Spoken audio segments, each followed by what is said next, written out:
Quiero darle la cordial bienvenida a nuestro primer invitado, agradeciendo de antemano el valioso tiempo que se toma para con esta audiencia de Es Cuestión de Ley, para hablar de un tema muy importante, doctor, las causas, consecuencias y cómo prevenir esta infección meningocócica. Y lo concité, doctor, porque realmente vi su preocupación, a la cual me uno, de una muerte lamentable de un estudiante universitario en Estados Unidos, panameño, por esta infección que se denomina meningocócica.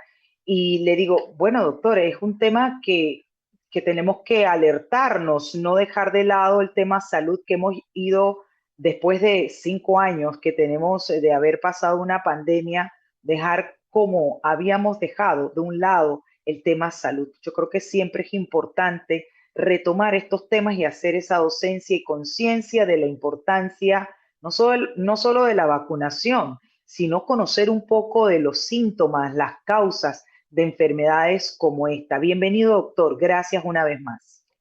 Gracias, Edna. Un placer Y, estar y con empecemos ustedes. por lo básico.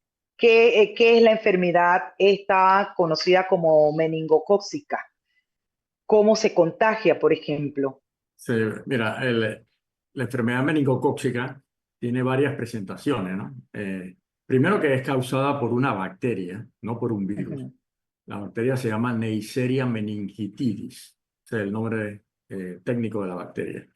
Y esta bacteria puede causar meningitis, puede causar un cuadro fulminante que se llama meningococcemia, y puede también causar infecciones pulmonares e infecciones en otros sitios anatómicos, ¿no?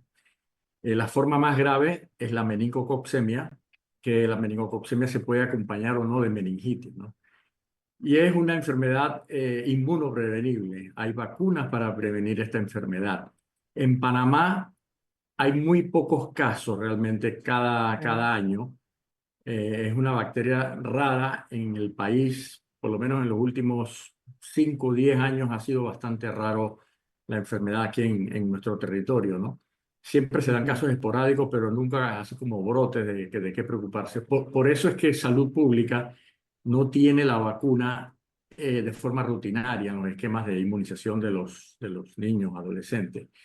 Ujú. Pero el Estado, el Ministerio de Salud, sí tiene la vacuna para casos especiales, ¿no? Por ejemplo, personas de alto riesgo que tienen inmunodeficiencia, que tienen cáncer, que tienen VIH, etcétera.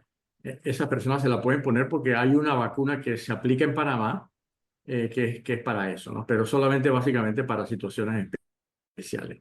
Hay dos tipos de vacunas porque para el meningococo, que es la bacteria, tiene 5 tipos, 5 cepas distintas. Hay una vacuna que protege contra 4 cepas que se denominan ACYW, y hay una vacuna también que protege contra la cepa tipo B. Entonces, por eso es importante tener las dos vacunas en las situaciones de riesgo. En Panamá no tenemos la B. Eso se puede Mm. conseguir, por ejemplo, en Estados Unidos se puede conseguir la B, ¿no?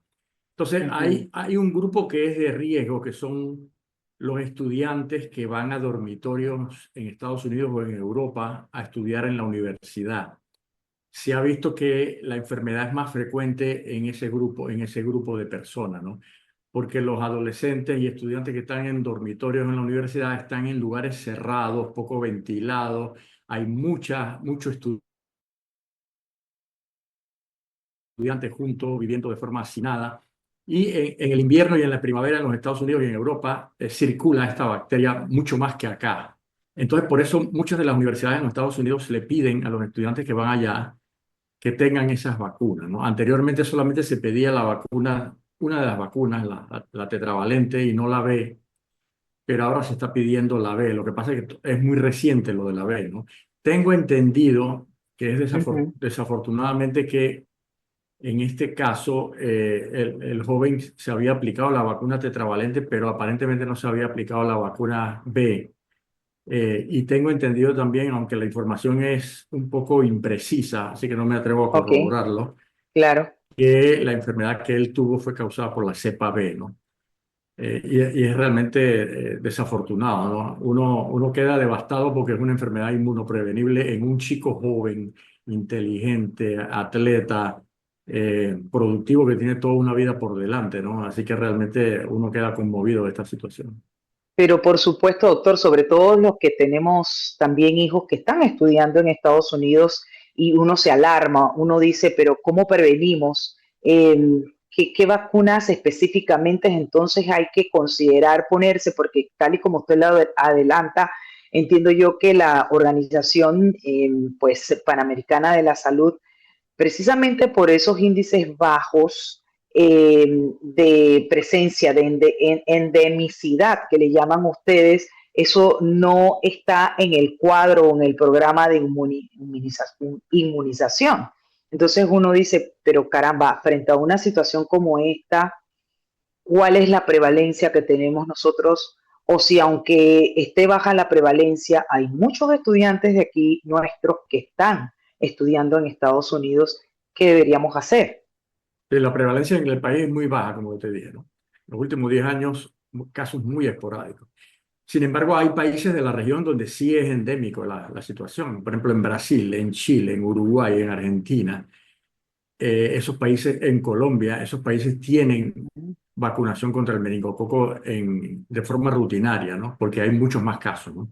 En Panamá Okay. realmente en los últimos 10 años muy raro, por eso dentro del sistema de salud pública nuestro no la hemos Uh-huh. incorporado, ¿no? Pero los jóvenes estudiantes que van a los Estados Unidos o a Europa a estudiar en las universidades, y sobre todo en dormitorios, que viven en Uh-huh. dormitorios, deberían aplicársela. Y de hecho las universidades en los Estados Unidos lo recomiendan, ¿no? Algunas universidades en los Claro. Estados Unidos la ponen ahí mismo dentro de la universidad, pero también, por ejemplo, si uno va a las farmacias en Estados Unidos como Walgreens, como Walmart, como Uh-huh. CVS, uno puede conseguir las vacunas, ¿no? Tanto una como la otra y estar protegido, ¿no? ¿Cuáles son los síntomas, doctor? Depende de las manifestaciones, de las formas de presentación, ¿no? Por ejemplo, en la meningococcemia, que es la forma más temible de la enfermedad, la persona empieza con fiebre alta, con dolores, malestar general, dolores en los músculos, dolores de cabeza y empieza a aparecer una erupción cutánea, son unas manchas rojas en la piel que poco a poco se van haciendo oscuras y empiezan a diseminarse por todo el cuerpo, por toda la piel, ¿no? En menos de 12 horas, ¿no? Eso se llama meningococcemia y eso es como una infección sistémica. La bacteria está por todos lados del cuerpo y eso puede causar la muerte fulminante en poco tiempo, ¿no? Y hay también la forma de meningitis en que la bacteria, en lugar de estar en la sangre, se va al cerebro y causa Uh-huh. meningitis. Ahí la muerte quizás es menor, pero también puede ocurrir y usualmente toma un poco más de tiempo, varios días en que la persona puede fallecer, ¿no? E inicialmente toda la enfermedad empieza con un cuadro respiratorio, que ese es como el factor de riesgo inicial. Por ejemplo, la persona empieza como una gripe, como un cuadro respiratorio, y después la bacteria que está en la garganta se aprovecha y se mete en el organismo, ¿no? Por eso también es importante que los jóvenes estén vacunados contra la gripe y contra el COVID, porque todas esas infecciones virales pueden facilitar que la bacteria penetre a la sangre y cause los problemas. Cuando se detecta hay manera, por ejemplo, de a tiempo, aunque sea agresiva esta enfermedad, ¿hay manera alguna de que a tiempo, si la persona va a un médico o a un hospital, pues salvarle la vida a una persona? Sin duda, sin duda. Lo importante es sospechar la enfermedad, ¿no? Ok. Claro, en lugares donde hay muy poca de esta enfermedad, hay mucho médico que a lo mejor no lo tiene dentro de la mente del diagnóstico rápido, ¿no? Porque hay muchas otras cosas que pueden causar fiebre y erupción en la piel, ¿no? Ujú. Pero en lugares donde hay meningococcemia, donde hay una erupción cutánea, hay fiebre y hay un gran malestar general, hay que pensar en la enfermedad. Y si uno piensa en la enfermedad, empieza a hacer exámenes de sangre, cultivo de sangre e incluso iniciar antibióticos si hay indicación, ¿no? Porque el antibiótico temprano puede evitar la diseminación de la enfermedad, por ejemplo, de la bacteria al cerebro, a los pulmones y pudiera evitar una muerte si es tomada a tiempo, ¿no? Cuando es meningococcemia, que estos casos Ujú. fulminantes a veces no se puede hacer mucho, ¿no? Pero el diagnóstico oportuno y el tratamiento con antibióticos rápido puede evitar muertes, por supuesto. Antes de pasar al otro tema, doctor, pues recomendaciones muy puntuales en cuanto a esta enfermedad. Nos tranquiliza sin duda alguna lo que usted dice, que aquí no hay una prevalencia. Sin embargo, no debemos descuidarnos, y la prevención y recomendaciones siempre son oportunas. Sin lugar a duda, ¿no? Tratar de evitar cuadros respiratorios que son como el trigger, el gatillo para que las bacterias aprovechen y causen una infección, ¿no? Y evitar el cuadro respiratorio es distanciarse de gente que tiene síntomas respiratorios, que tiene tos, que tiene estornudos, tratar de evitar eso, usar mascarillas si hay alguien con eso, buscar lugares ventilados, no estar hacinados en un dormitorio sin ventanas con muchas personas porque uno puede pescar un cuadro respiratorio, estar vacunado y también no solamente vacunado para las infecciones, los virus respiratorios, sino vacunados en caso de estudiantes universitarios que van a Estados Unidos o a Europa, vacunados contra el meningococo, ¿no? Hay un detalle importante, doctor, que se me escapa. Esto no tiene edad, o sea, si la persona, pues, tanto niños como personas adultas pueden contraer la enfermedad. Sí, se ve en todas las edades se ve. Pero llama la atención de que hay un grupo que es de mayor riesgo, donde hay bastante enfermedad, que es el adolescente, precisamente viviendo en dormitorios, ¿no? Sobre todo en la Ujú. época esa de invierno, porque muchos estudiantes portan la bacteria en la garganta. 15-20% la portan en la garganta. A la mayoría que porta la bacteria no le pasa absolutamente nada. Sin embargo, hay algún factor de riesgo en una persona, en un individuo, que en ese sí causa una enfermedad fulminante, ¿no? Por eso es importante, Claro, pues, tener la prevención. ok. Doctor, por otro lado, también hace usted una reflexión en su cuenta X acerca de los 5 años que hemos ya pasado de haber vivido una pandemia, y la gran pregunta que usted se hace, pareciera que no hubiésemos aprendido nada. ¿Qué deberíamos haber aprendido, doctor, durante todo ese tiempo que no sabíamos a qué nos estábamos enfrentando y que nos tocó, sí, precisamente tiempos muy difíciles?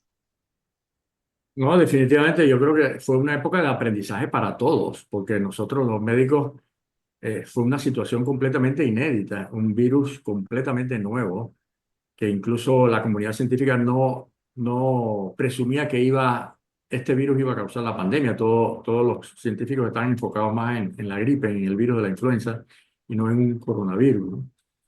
Así que nos agarró realmente de sorpresa a todos.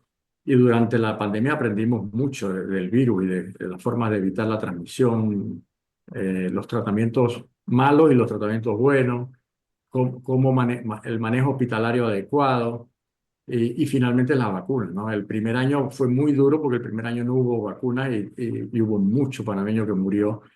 De hecho, yo tengo varios amigos médicos que fallecieron durante el primer año cuando todavía no había vacuna.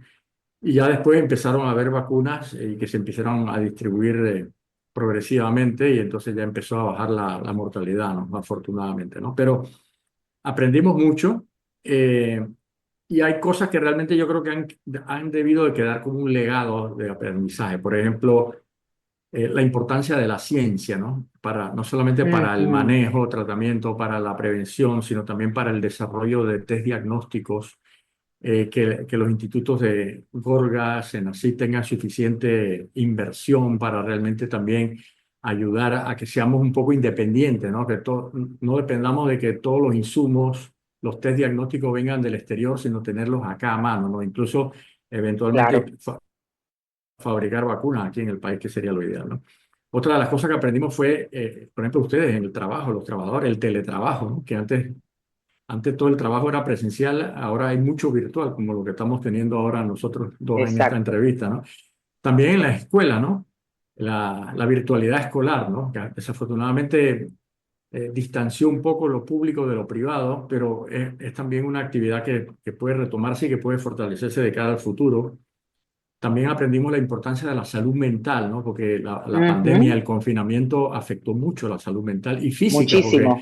y física porque mucha gente en la virtualidad no hacía ejercicio, no salía, entonces hubo obesidad, Exacto. sobrepeso, etcétera, ¿no?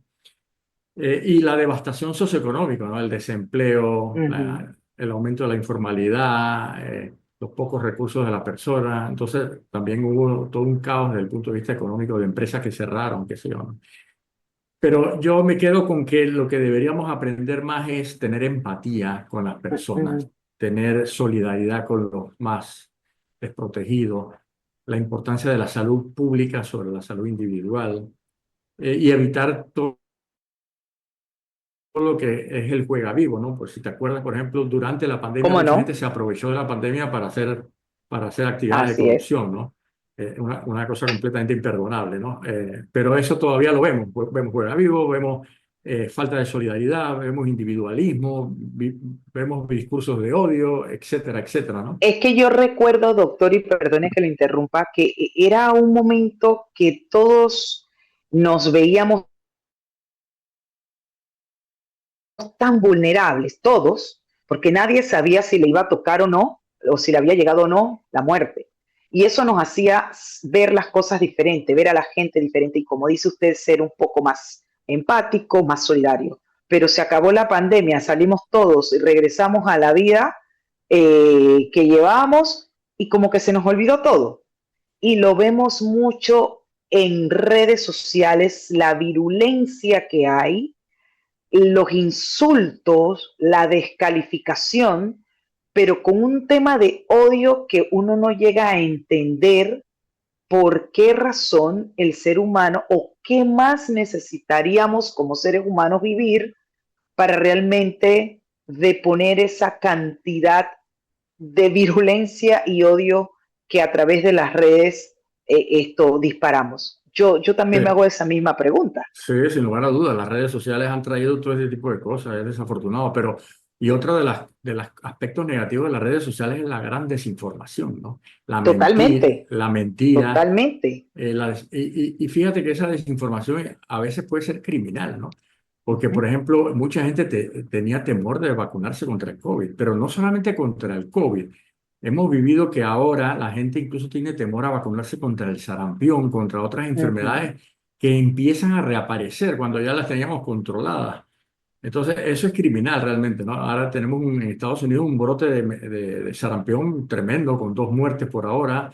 Tenemos brote en Argentina, en México, en Brasil. Y es probable que incluso en nuestro país, ya teníamos ya como 20 años de no tener sarampión, vamos a ver sarampión en cualquier Por momento supuesto, por si no supuesto. tomamos la providencia del caso, ¿no? Así es.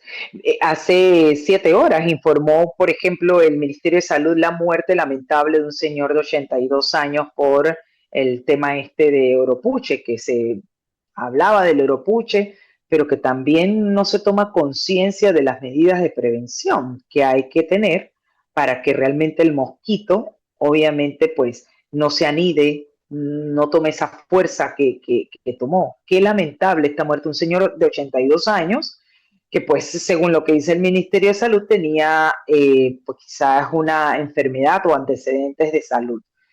Pero ante esta situación es lo que vemos como que hemos bajado nuevamente la guardia, que siempre todos los días se decía, señores, el lavado constante de manos, señores, el tema de cómo se reproduce el mosquito. Y es constantemente que se hace la docencia, pero se nos olvida, nos desconectamos de lo que nos toca a nosotros, cada uno desde nuestros espacios, hacer para hacer esa prevención, porque no solo le corresponde al Ministerio de Salud. Sin duda, hay una corresponsabilidad, ¿no? Y lo hemos visto en dengue, ¿no? Jamás habíamos tenido tantos casos de dengue, ¿no? Entonces, no Ujú. solamente es eliminar los criaderos que uno tenga en su casa, o sea, ser responsable con tu propia salud y la salud de los vecinos, sino también, por ejemplo, el gobierno ahí sí tiene culpa, por ejemplo, en el tema de recolección de la basura, ¿no? La basura Totalmente. induce una proliferación de mosquitos que realmente también contribuye a la enfermedad, ¿no? El cambio climático, vivir en lugares que son básicamente hábitat de los mosquitos y no del hombre. entrar en lugares así rurales sin la debida protección, repelentes, ropa adecuada, etcétera, para evitar que precisamente la picadura de mosquito, que no solamente como dices tú, transmiten el dengue, se transmiten chikungunya, transmiten Zika, transmiten ahora oropuche, que tenemos en Panamá varios lugares de transmisión de oropuche, ¿no?